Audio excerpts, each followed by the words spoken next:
Boa tarde, turma do bem, sejam bem-vindos aí à nossa quarta aula do módulo 3 sobre a NR 18, condições e meio ambiente de trabalho nas indústrias da construção. Meu nome é Rogério Teixeira Martins e eu sou professor do curso de eletricista do Instituto Mix em Barbacena.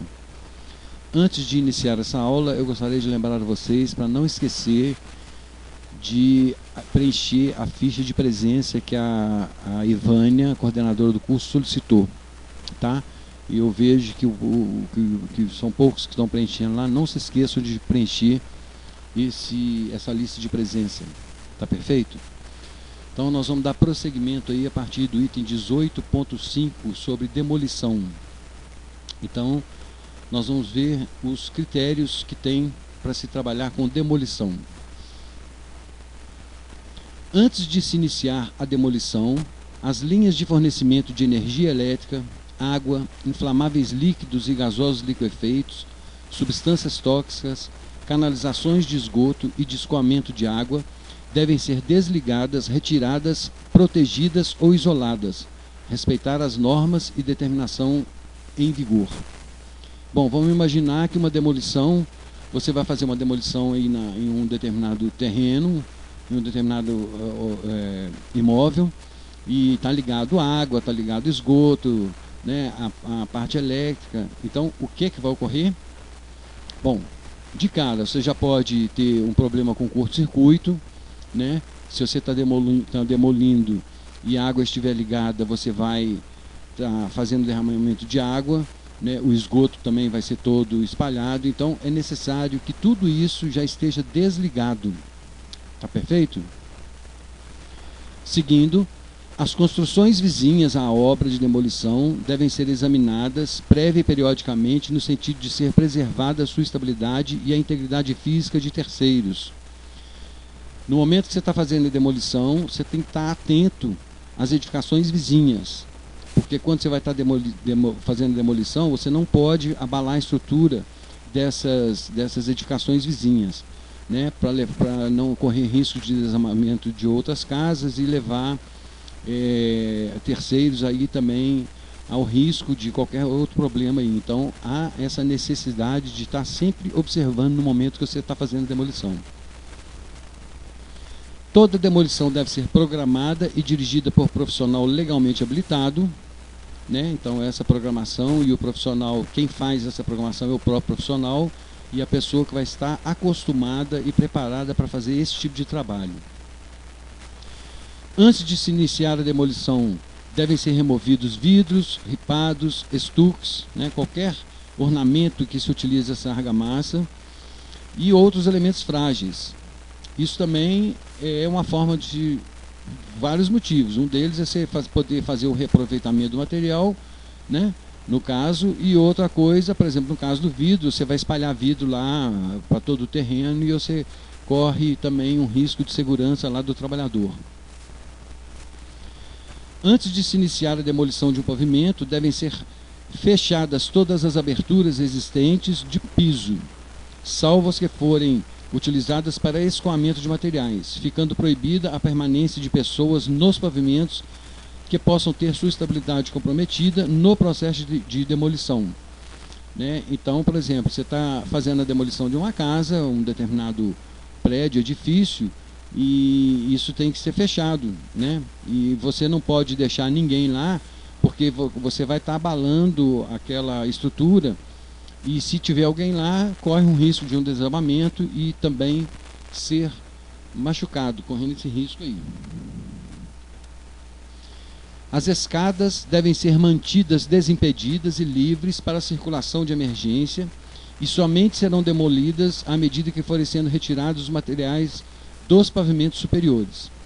Bom, livres para circulação de emergência, a gente já está subentendido aí que se precisar de correr com alguém por algum acidente de trabalho, ela vai estar livre para isso. Então você não vai deixar nenhum material lá nessas escadas não.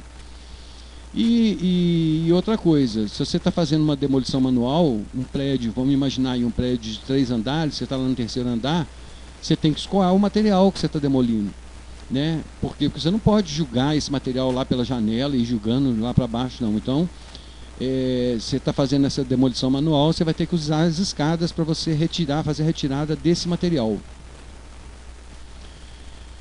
Os objetos pesados ou volumosos devem ser removidos mediante o emprego de dispositivos mecânicos.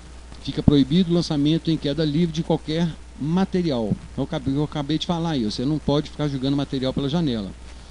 E outros objetos, é claro, você tem que, para removê-los, você não vai botar, você não tem condição de colocar isso no braço, né? Então você vai ter que remover esse material usando algum dispositivo mecânico para facilitar o trabalho de todo mundo aí. A remoção dos entulhos por gravidade deve ser feita em calhas fechadas e material resistente com inclinação máxima de 450 graus, fixadas à edificação em todos os pavimentos. Então, isso aí é o caso, se você não vai utilizar, tirar esse entulho manualmente, você pode utilizar essas calhas.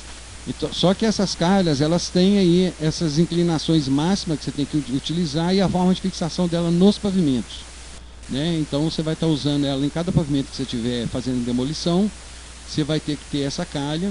Ainda tem outras coisas que a gente vai ver a respeito da calha, que a gente vai ver logo abaixo aí, né? Mas você vai ter que ter essa calha com essa inclinação, né? E fixada no pavimento que você estiver fazendo lá a demolição no caso. Você nunca se começa a demolir nesses casos, né? Um edifício aí 2, 3, 4 andares aí de baixo para cima, tem que ser sempre de cima para baixo. No ponto de descarga da calha deve existir dispositivo de fechamento, é que eu acabei de falar aí, né? Esse dispositivo de fechamento é para evitar que o material se espalhe lá para baixo, também podendo causar algum tipo de acidente. Durante a execução de serviços de demolição, devem ser instaladas no máximo 2 pavimentos abaixo do que será demolido, plataformas de retenção de entulho com dimensão mínima de 2,50 m e inclinação de 450 graus em todo o perímetro da obra. Isso aí a gente já deve ter visto, vocês já devem ter visto aí também nessas obras que a gente vê para a rua aí, essa plataforma ela é como se fosse assim né, ela é toda fechada com uma tela, né, para evitar que o material possa cair lá de cima e acertar alguém lá embaixo lá, né? Então essa plataforma ela tem essas especificações aí, com dimensão mínima de 2,50 m e inclinação de 45 graus. Tá, em todo o perímetro da obra, ou seja, em volta de todo aquele andar que você está trabalhando lá. Os elementos da construção em demolição não devem ser abandonados em posição que se torne possível desabamento, né? Então vamos imaginar aí, já vai entulhando lá aquele monte de material e mistura tábua, sei lá, qualquer coisa assim, e aquilo ali pode virar uma arma, né? Então eles não podem ser abandonados de qualquer forma não, eles têm que estar colocados de maneira segura para que não ofereça nenhum risco de acidente para qualquer pessoa, seja o trabalhador ou seja terceiros. Os materiais das edificações durante a demolição e remoção devem ser previamente umedecidos. Então é aquele ali, você vai fazer a demolição, aí nessa própria imagem a gente já está vendo aí a poeirada que está levantando. Então umedecer os materiais tem esse objetivo, essa finalidade aí, não ficar levantando essa poeirona toda aí. As paredes somente podem ser demolidas antes da estrutura, quando esta for metálica ou de concreto armado.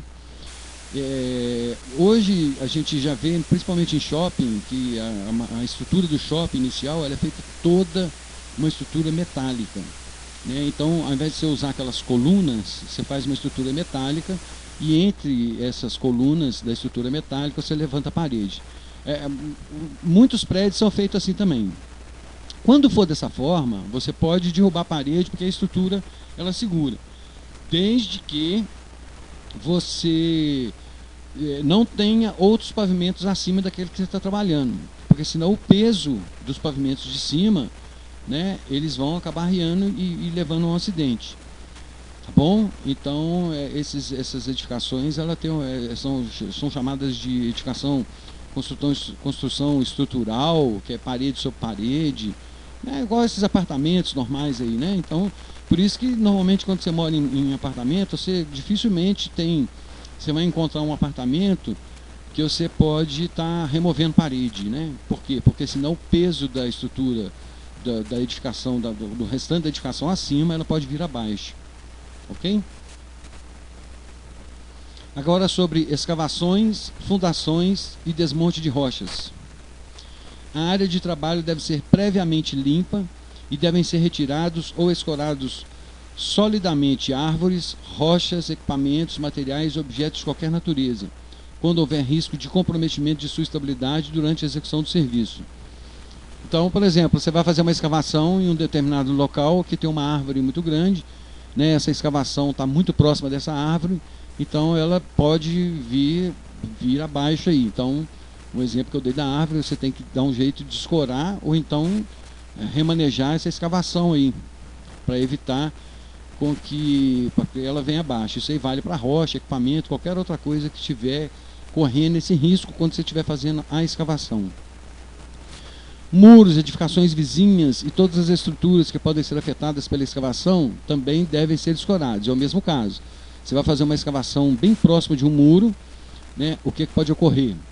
Né? É o muro vir abaixo. Então tem que estar atento a isso aí, ela tem que ser escorada, né? Ou então haver necessidade se há uma outra forma de fazer essa escavação para você fazer aquilo que você está necessitando, sem colocar em risco as edificações vizinhas.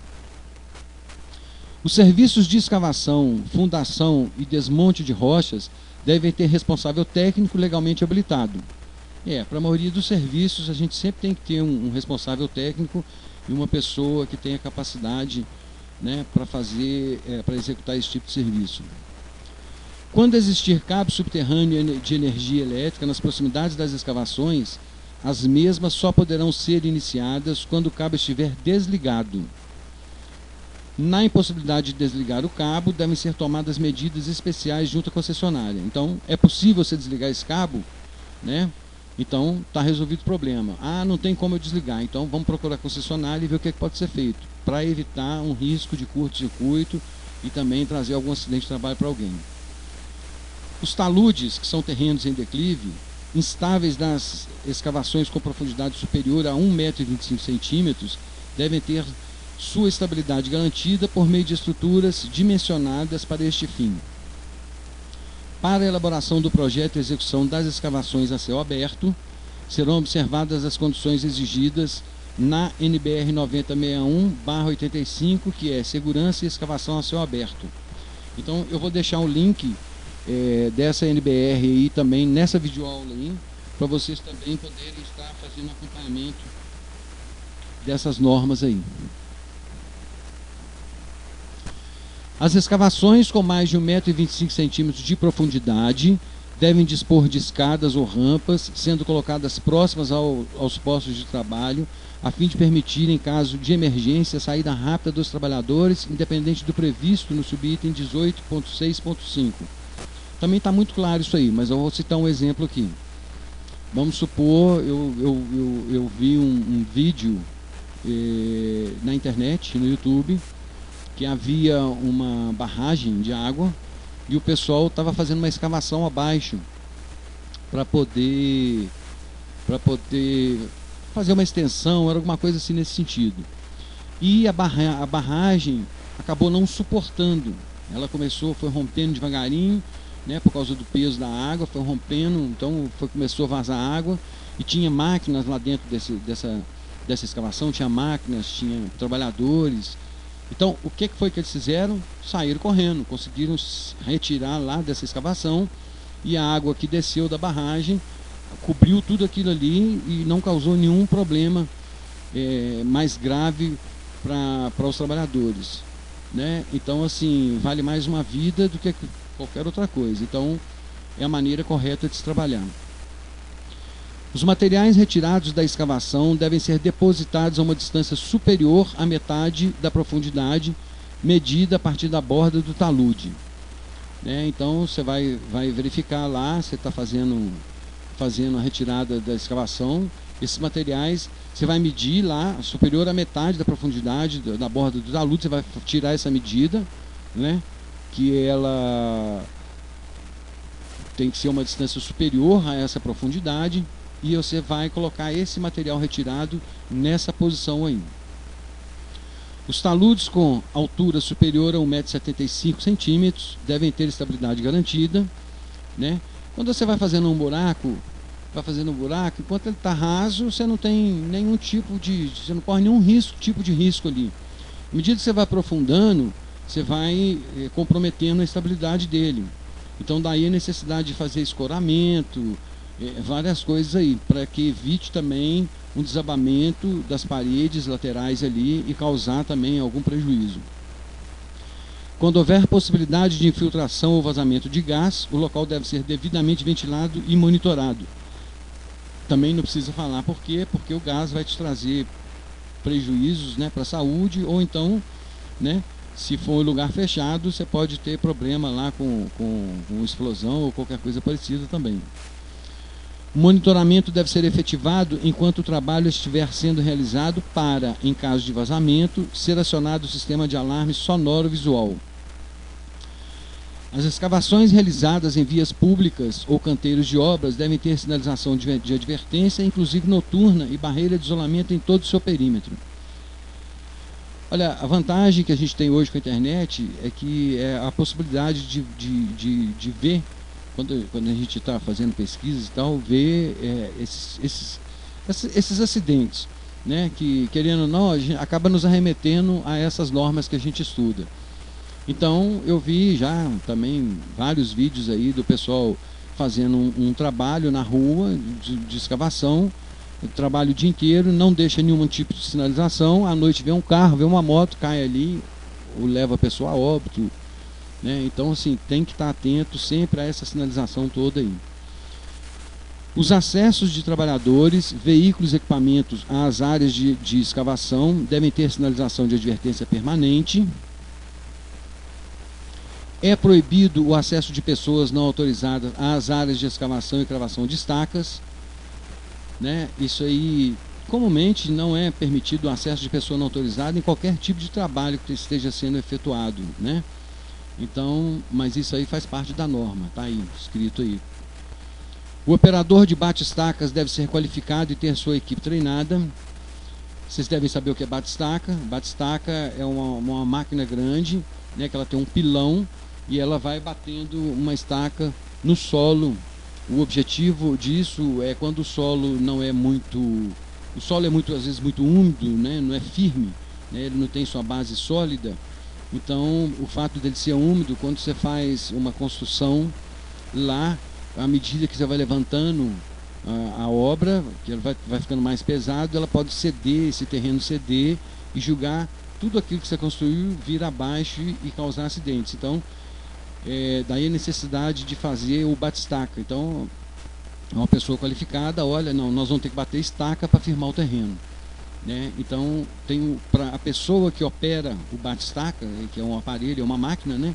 Ela tem que ter qualificação, né? E ter também toda essa equipe que trabalha com ele treinada. Os cabos de sustentação do pilão, o cabo do pilão do bate-estacas, devem ter comprimento para que haja em qualquer posição de trabalho um mínimo de 6 voltas sobre o tambor. Na execução de escavações e fundações sob ar comprimido, deve ser obedecido o disposto do anexo número 6 da NR15, atividades e operações insalubres. Essas NRs eu já falei para vocês que nós temos quase todas elas lá no link que eu deixei nas aulas anteriores. Se alguém tiver dúvida de onde está, é só me contatar que eu mostro como ter acesso a elas, mas essas NRs, a grande maioria delas já estão disponíveis, né? Eu já deixei o link lá para vocês. Na operação de desmonte de rocha a fogo, que é detonação de explosivos, fogacha ou mista, deve haver um blaster, que é chamado encarregado, responsável pelo armazenamento, preparação das cargas e carregamento das minas, além de ordem de fogo, detonação e retirada das que não explodirem, destinação adequada das sobras de explosivos e pelos dispositivos elétricos necessários às detonações. Também, nessa operação de detonação, é uma pessoa preparada e qualificada para isso, né? E toda detonação que você fizer, essa pessoa ela tem que estar atenta para não deixar nenhum resíduo daquilo que não foi utilizado, de sobras, né, para não ficar para trás ali, para evitar qualquer outro problema. Então está aí a norma para poder ser seguida à risca. A área de fogo deve ser protegida contra a projeção de partículas quando expuser risco a trabalhadores. Nas detonações é obrigatória a existência de alarme sonoro. Enfim, toda vez que você vai fazer uma detonação, tem um alarme que vai tocar para deixar as pessoas atentas que vai haver a detonação ali naquele momento. Na execução de tubulões a céu aberto, aplicam-se as disposições constantes no item 18.20, locais confinados. Na execução de tubulações a céu aberto, a exigência de escoramento e encamisamento, né, fica a critério do engenheiro especializado em fundações ou considerados os requisitos de segurança. Mais uma vez, um especialista é que vai coordenar esse trabalho aí. O equipamento de descida e içamento de trabalhadores e materiais utilizados na execução de tubulões a céu aberto, são elementos estruturais da fundação, no caso, deve ser dotado de sistema de segurança com travamento, para evitar que ele despenque de lá no momento que você está içando ou o trabalhador ou o material, né? Então você está subindo, também pode olhar no YouTube, você vai achar lá vários casos parecidos lá. Dentre um deles, um guincho descendo uma máquina, tipo essa que está aí nessa imagem aí, içou a máquina para poder descer e chegou no meio do caminho, ela não suportou o peso, o cabo soltou e aí a máquina desceu lá para baixo. Então daí a necessidade também de ter esse travamento. As escavações de tubulões a céu aberto, alargamento ou abertura, base e execução de taludes devem ser precedidas de sondagem ou de estudo geotécnico local, também feito por uma pessoa especializada. Em caso específico de tubulões a céu aberto e abertura de base, o estudo geotécnico será obrigatório para profundidade superior a 3 metros. Agora para carpintaria, né? São os critérios para carpintaria. As operações em máquinas e equipamentos necessários à realização da atividade de carpintaria somente podem ser realizadas por trabalhador qualificado nos termos dessa norma.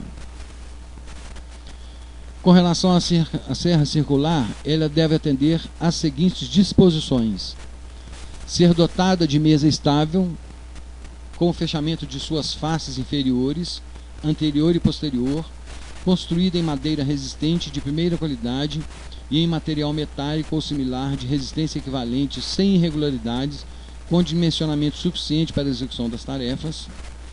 Ter a carcaça do motor aterrada eletricamente, isso aí também é para evitar um acidente por causa de fuga de eletricidade, né? Então pode causar um choque elétrico. O disco deve ser mantido afiado e travado, devendo ser substituído quando apresentar trincas, dentes quebrados ou empenamentos, também como forma de segurança. No caso da trinca, ela pode, se tiver só trincada com o tempo, aquela trinca ela soltar toda e arremeter aquele material na cara lá do operador, no corpo, direto no corpo dele, alguma coisa assim, né? Com relação ao dente quebrado e empenamento, também é o mesmo caso, porque ela empenada com o dente quebrado, ela pode quebrar e arremessar parte dela contra o operador. As transmissões de força mecânica devem estar protegidas obrigatoriamente por anteparos fixos e resistentes, não podendo ser removidos em hipótese alguma durante a execução dos trabalhos. Ser provida de coifa protetora do disco e cotovelo divisor, com a identificação do fabricante e ainda coletor de serragem. Essa coifa protetora do disco também é um caso, se ela vir a quebrar, para ela não arremessar essa peça na direção do corpo do operador. E o caso do coletor de serragem também, para poder, além de não espalhar a serragem, evitar da serragem ser arremessada também na direção do rosto do operador. Nas operações de corte de madeira devem ser utilizados dispositivos empurrador e gula de alinhamento, né? Esse dispositivo de empurrador é para evitar que o operador vá com a mão para empurrar e aconteça um acidente dele cortar a mão dele, no caso, né? As lâmpadas de iluminação da carpintaria devem estar protegidas contra impactos provenientes de projeção de partículas.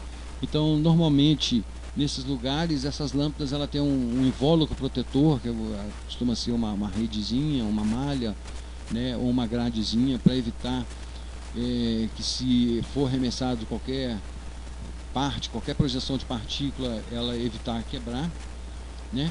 A carpintaria deve ter piso resistente, nivelado e antiderrapante, com cobertura capaz de proteger os trabalhadores contra quedas de materiais e intempéries.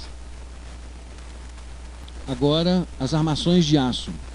A dobragem e o corte de vergalhões de aço em obra devem ser feitos sobre bancadas ou plataformas apropriadas, estáveis e apoiadas sobre superfícies resistentes, niveladas, não escorregadias e afastadas da área de circulação dos trabalhadores. Bom, toda vez que você está fazendo uma armação de aço, à medida que você vai colocando ferragens, ela vai se tornando cada vez mais pesada. Então daí a necessidade dela estar sobre uma plataforma apropriada, né, estável, porque vai chegar um momento, se você estiver usando ela pendurada em um lugar, se não for resistente, esse negócio vai acabar cedendo, né? Ou não ser escorregadio, para evitar que isso venha de encontro numa queda junto com o trabalhador que estiver montando as armações, né? As armações de pilares, vigas e outras estruturas verticais devem ser apoiadas e escoradas para evitar o tombamento e desmoronamento, né? Então é mais ou menos a questão lá de cima, só que no caso aí são pilares e vigas, né? A área de trabalho onde está situada a bancada de armação deve ter cobertura resistente para a proteção dos trabalhadores contra a queda de materiais intempéries. As lâmpadas da área de trabalho da armação de aço devem estar protegidas contra impactos provenientes de projeção de partículas ou de vergalhões. Então é o mesmo caso lá que nós vimos sobre a carpintaria, elas têm uma proteção, um invólucro, né? É obrigatória a colocação de pranchas de madeira firmemente apoiadas sobre as armações nas formas para a circulação de operários, né? Porque senão o camarada vai acabar machucando lá. É proibida a existência de pontas verticais de vergalhões de aço desprotegidas. Durante a descarga de vergalhões de aço, a área deve ser isolada. E agora sobre estruturas de concreto. As formas devem ser projetadas e construídas de modo que resistam às cargas máximas de serviço.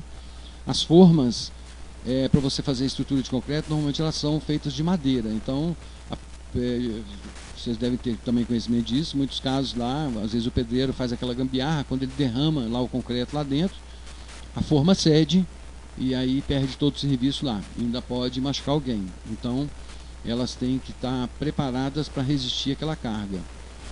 O uso de formas deslizantes deve ser supervisionado por profissional legalmente habilitado.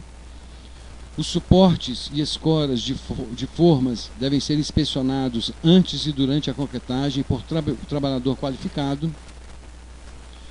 Durante a desforma, devem ser viabilizados meios que impeçam a queda livre de seções de formas e escoramentos, sendo obrigada a amarração das peças e o isolamento e a sinalização ao nível do terreno. As armações de pilares devem ser estaiadas ou escoradas antes do cibramento, que é a estrutura suporte provisória, composta por um conjunto de elementos que apoiam as formas horizontais, vigas e lajes. Durante as operações de proteção dos cabos, né, que são cabos de aço aplicados no cimento ainda não curado, que são instalados e tensionados no interior da viga ou da laje, é proibida a permanência de trabalhadores atrás de macacos, ou sobre estes, ou outros dispositivos de proteção. A área deve ser isolada e sinalizada. Também um cabo desse pode romper e ainda machucar quem está próximo. Então daí a necessidade de não haver nenhum trabalhador que permaneça próximo ou atrás desses macacos. Os dispositivos e equipamentos usados em proteção devem ser inspecionados por profissional legalmente habilitado antes e durante os trabalhos, né? Esses trabalhos que são mais técnicos e específicos sempre tem que ter um profissional habilitado e preparado para fazer esse tipo de inspeção aí, ou preparação no caso. As conexões dos dutos transportadores de concreto devem possuir dispositivos de segurança para impedir a separação das partes quando o sistema estiver sob pressão. As peças e máquinas do sistema transportador do concreto devem ser inspecionadas por trabalhador qualificado antes do início dos trabalhos, né? Se não faça essa inspeção, pode ocorrer um rompimento ou uma quebra, qualquer coisa assim, e também trazer prejuízos aí ao trabalhador.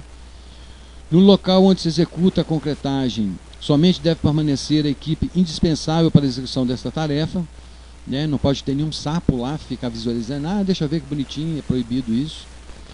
Os vibradores de imersão e de placas devem ter duplo isolamento e os cabos de ligação serem protegidos contra choques mecânicos, e cortes pela ferragem, devem ser inspecionados antes e durante a utilização. As caçambas transportadoras de concreto devem ter dispositivos de segurança que impeçam o seu descarregamento acidental. E agora, estruturas metálicas. As peças devem estar previamente fixadas antes de serem soldadas, rebitadas ou parafusadas. Na edificação da estrutura metálica, abaixo do serviço de rebitagem, parafusagem ou soldagem, deve ser mantido piso provisório e que abrange já toda a área de trabalho situada no piso imediatamente inferior. O piso provisório deve ser montado sem frestas, a fim de se evitar queda de materiais ou equipamentos. Quando necessária a complementação do piso provisório, devem ser instaladas redes de proteção junto às colunas. Deve ficar à disposição do trabalhador em seu posto de trabalho um recipiente adequado para depositar pinos, rebites, parafusos e ferramentas. As peças estruturais pré-fabricadas devem ter pesos e dimensões compatíveis com os equipamentos de transportar e guindar, que é deslocar algo para cima ou para baixo. Os elementos componentes da estrutura metálica não devem possuir rebarbas. Quando for necessária a montagem próxima às linhas elétricas energizadas, deve-se proceder ao desligamento da rede, afastamento dos locais energizados e a proteção das linhas, além do aterramento da estrutura e equipamentos que estão sendo utilizados. Isso aí também não precisa falar, está próximo de uma rede energizada, tem que ficar atento, porque o fato de ser uma estrutura metálica pode causar um prejuízo enorme ao trabalhador. A colocação de pilares e vigas deve ser feita de maneira ainda suspensos pelo equipamento de guindar. Executem-se a plumagem, a marcação e a fixação das peças. Com relação a operações de soldagem e corte a quente.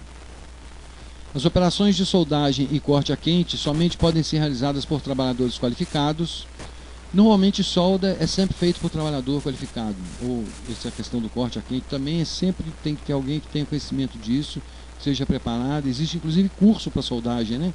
Feito através do Senai aí, então não é qualquer um não. Quando forem executadas operações de soldagem e corte a quente em chumbo, zinco ou materiais revestidos de cádmio, será obrigatória a remoção por ventilação local, exaustura dos fumos originados no processo de solda e corte, bem como na utilização de eletrodos revestidos. Isso porque quando você está utilizando esses eletrodos, eles soltam essa fumaça, né?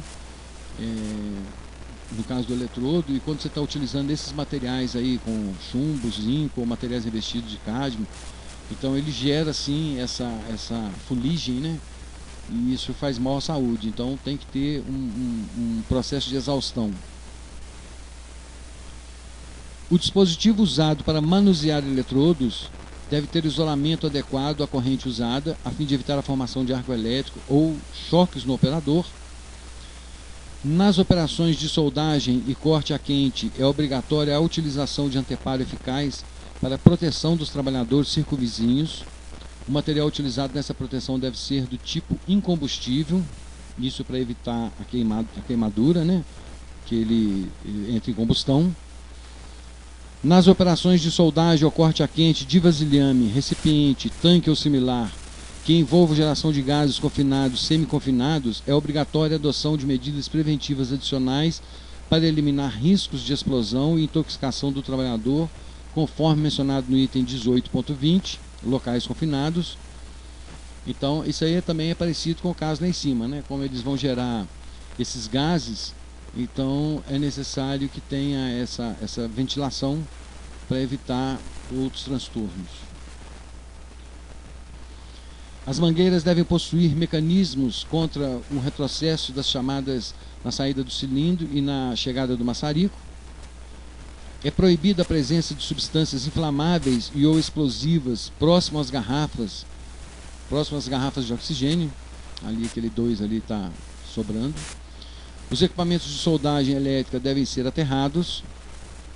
Os fios condutores dos equipamentos, as pinças ou os alicates de soldagem devem ser mantidos longe de locais com óleo, graxa ou umidade e devem ser deixados em descanso sobre superfícies isolantes. Agora, com relação a escadas, rampas e passarelas. A madeira a ser usada para a construção de escadas, rampas e passarelas deve ser de boa qualidade, sem apresentar nós e rachaduras que comprometam sua resistência e estar seca. É proibido o uso de pintura que encurva as imperfeições, né? Então usar sempre uma madeira de melhor qualidade, porque ela vai ter que suportar peso. As escadas de uso coletivo, rampas e passarelas para a circulação de pessoas e materiais devem ser de construção sólida e dotadas de corrimão e rodapé. A transposição com diferença de nível superior a 40 centímetros deve ser feita por meio de escadas ou rampas. Nós temos aí alguns desenhos aí embaixo que demonstram exemplos aí, né? É obrigatória a instalação de rampa ou escada provisória de uso coletivo para a transposição de níveis com meio de circulação de trabalhadores. Agora, sobre escadas propriamente dito. As escadas provisórias de uso coletivo devem ser dimensionadas em função do fluxo de trabalhadores, respeitando-se a largura mínima de 80 centímetros. Deve ter pelo menos a cada 2,90 metros de altura um patamar intermediário, conforme essa figura aí. Os patamares intermediários devem ter largura e comprimento no mínimo iguais à largura da escada. A escada de mão deve ter seu uso restrito para acessos provisórios e serviços de pequeno porte. Então, você vai usar a escada de mão para casos muito específicos. Vou substituir uma lâmpada, você vai subir e descer, tudo bem, né? Você vai ter um acesso provisório. Agora, se você tem uma escada que vai ser o dia inteiro utilizada por trabalhadores, né? Então, nesses casos, você tem que fazer uma escada fixa. As escadas de mão poderão ter até 7 metros de extensão e o espaçamento entre os degraus deve ser uniforme, variando entre 25 centímetros a 30 centímetros. É proibido o uso de escada de mão com montante único. É proibido colocar escadas de mão nas proximidades de portas ou áreas de circulação, onde houver risco de queda de objetos ou materiais, e nas proximidades de aberturas e vãos. A escada de mão deve ultrapassar 1 metro o piso superior, ser fixada nos pisos inferior e superior ou ser dotada de dispositivo que impeça o seu escorregamento, ser dotada de degraus antiderrapantes e ser apoiada em piso resistente. É proibido o uso de escada de mão junto às redes e equipamentos elétricos desprotegidos. A escada de abrir deve ser rígida, estável e provida de dispositivos que a mantenham com abertura constante e deve ter o comprimento máximo de 6 metros quando fechada. Essa questão da abertura constante, qualquer escada de mão que você compra, ela vem tipo com uma mão francesa que mantém ela, você abriu, ela chegou no limite dela, ela vai ficar ali, mas você pode subir que ela não vai abrir e te causar problema, mas é restrita o uso dela para alguns lugares, né? A escada extensível deve ser dotada de dispositivo limitador de uso, colocado no quarto vão, a contar da catraca. Caso não haja o limitador de curso, quando estendida, deve permitir a sobreposição de no mínimo 1 metro. A escada fixa, tipo marinheiro, de 6 metros ou mais de abertura, deve ser provida de gaiola protetora a partir de 2 metros, acima da base até 1 metro acima da última superfície do trabalho. Aí nós temos um exemplo clássico aí embaixo dessa fotografia, né? Para cada lance de 9 metros, deve existir um patamar intermediário de descanso, protegido por um guarda-corpo em rodapé. Agora, com relação a rampas e passarelas. As rampas e passarelas provisórias devem ser construídas e mantidas em perfeições condições de uso e de segurança. As rampas provisórias devem ser fixadas no piso inferior e superior, não ultrapassando a 30 graus de inclinação em relação ao piso. Nas rampas provisórias com inclinação superior a 18 graus, devem ser fixadas peças transversais espaçadas em 40 centímetros, no máximo para o apoio dos pés. As rampas provisórias serão usadas para trânsito de caminhões, devem ter largura máxima de 4 metros e ser fixadas em suas extremidades. Não deve existir ressaltos entre o piso da passarela e o piso do terreno. Os apoios das extremidades das passarelas devem ser dimensionados em função do comprimento total das mesmas e das cargas a que estarão submetidas. Nós vamos encerrar aqui por hoje a nossa quarta videoaula e eu quero deixar 2 lembretes para vocês aqui. O primeiro deles é para não esquecerem de preencher a ficha de presença solicitada pela coordenadora do curso, a senhora Ivânia. Tá bom? E segundo é que eu vou colocar 2 videoaulas agora por semana, porque a gente tem um cronograma para atender definido pelo Instituto Mix. Como as aulas estão sendo apenas de 30, 40, 50 minutos, para que não fique muito cansativo para vocês, a gente passa a colocar agora 2 videoaulas para que a gente consiga atender esse cronograma. Tudo bem? Então eu deixo aqui o meu boa noite para vocês, o obrigado pelo carinho e pela atenção, e um bom fim de semana a todos aí. Valeu? Até semana que vem.